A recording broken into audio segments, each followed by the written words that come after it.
అండి చాలా మంది విని ఉంటారు. ఈ మధ్య రీసెంట్గా చాలా వైరల్ అవుతుంది. అది మంచి చాలా పాపులర్ అవుతుంది ఆ యొక్క వీడియో. అది నేను పంచుకోవాలనుకుంటున్నాను చిన్న మనతోటి. ప్రార్థన గొప్పతనం గురించి చెప్పాలనుకుంటున్నాను. డాక్టర్ కరోలినా సందీప్ గారు ఒక విధవరాలి యొక్క అద్భుత సాక్ష్యం గురించి ఒక వీడియో చేశారు. అది నేను చదివాను, నేను విన్నాను. అది కరోనా టైము. ఒక స్త్రీ, అంటే ఆమె విధవరాలు, తన బిడ్డను తీసుకొని వచ్చి ఈ డాక్టర్ గారు ఉన్నటువంటి డాక్టర్ సందీప్ కరోలినా గారి దగ్గరకు వచ్చి అమ్మ, మా బిడ్డకి 2 కిడ్నీలు పాడైనాయి, అమ్మ చేర్చుకోండి అమ్మా. గవర్నమెంట్ హాస్పిటల్కి వెళ్తే ఎవరు చేర్చుకోవట్లేదు, ప్రైవేట్ హాస్పిటల్స్లో కూడా చేర్చుకోవట్లేదు, బెడ్స్ లేవమ్మా, ఖాళీగా లేవంటున్నారు. మా అబ్బాయికి 2 కిడ్నీలు పోయినాయమ్మా, మీరు రికమెండ్ చేస్తే మా అబ్బాయి బ్రతకొచ్చమ్మా అని ఆ డాక్టర్ సందీప్ కరోలినా మ్యామ్ని అడుగుతారు. అయితే పెద్ద డాక్టర్ గారిని అడిగి చూస్తాను, మరి ఒక రోజుకి ట్రీట్మెంట్ కావాలంటే ఆయన 1,50,000 చెప్తున్నారు, అవుతుంది, మరి నువ్వు అంత కట్టగలవా అని అడిగారు. ఆమె చెప్తుంది,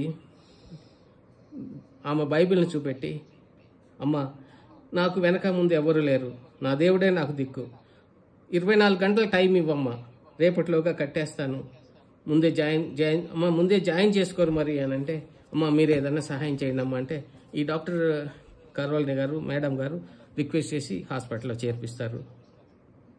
ట్రీట్మెంట్ స్టార్ట్ అయింది. బెడ్స్ కూడా లేవు, అక్కడ పండుకొని ఉంటారు స్టెప్స్ దగ్గర. మరి అట్లా ఉన్నప్పుడు ట్రీట్మెంట్ స్టార్ట్ చేశారు. ఆమె ట్రీట్మెంట్ ఎప్పుడైతే స్టార్ట్ చేశారో ఆమె ప్రార్థనకు దిగింది. అప్పుడు టైం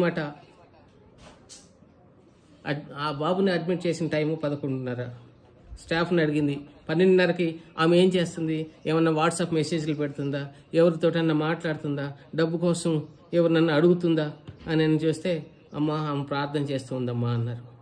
1:30 అప్పుడు చూస్తే ప్రార్థన చేస్తుంది. సాయంత్రం 4:30 అప్పుడు పోయి చూసి రండి అంటే ప్రార్థన చేస్తుంది.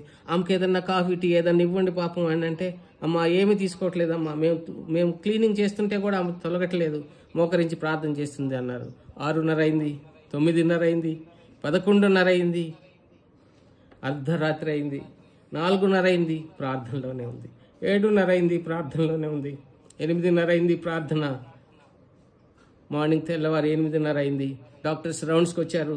9ంటికి బిల్లు రానే వచ్చింది. పై డాక్టర్ గారు వచ్చి ఈ డాక్టర్ సందీప్ కరోలినా మ్యామ్ని అడిగారు, ఆ పేషెంట్ పరిస్థితి ఏంటి, వాళ్ళ అమ్మ మరి డబ్బు కట్టారు డాక్టర్ అని అడిగారు. ఆమెకు భయం వేసింది.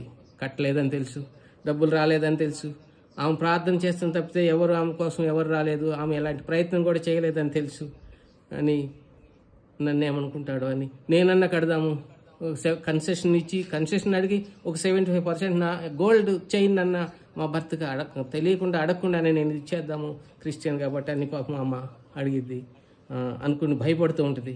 స్టెప్స్ దగ్గరకు వచ్చి ఆ బిడ్డను చూసి, మరి ఆ డాక్టర్ కార్పొరేట్ హాస్పిటల్ పెద్ద డాక్టర్ గారన్నా, అయినా డాక్టర్ నాకెందుకో అనిపిస్తుంది, ఇవాళ మా అమ్మగారు చనిపోయి 10 సంవత్సరాలు అవుతుంది, ఆమె యొక్క జ్ఞాపకార్థంగా నేను ఈ బిల్లుని నేను తీసుకోదలుచుకోవట్లేదు, ఈమె దగ్గర నేను డబ్బులు తీసుకోదలుచుకోవట్లేదు, ఆమెకు చెప్పండి అని అంటారు.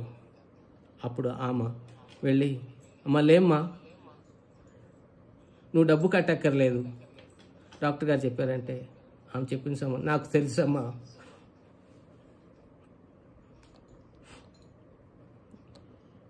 నా దేవుడు నన్ను చెయ్యి విడవడు.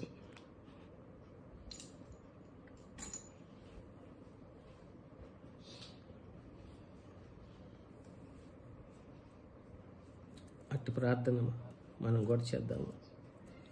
అట్టి ప్రార్థన ద్వారా మన శ్రమలు, మన కష్టాలు, మన దేవుడు మనల్ని తొలగిస్తాడు. ఎక్కడో వెతుక్కోవద్దు, మనం దేవుని దగ్గరే వెతుక్కుందాము. ఆయన దగ్గరే సర్వ సంపదలు ఉన్నాయి.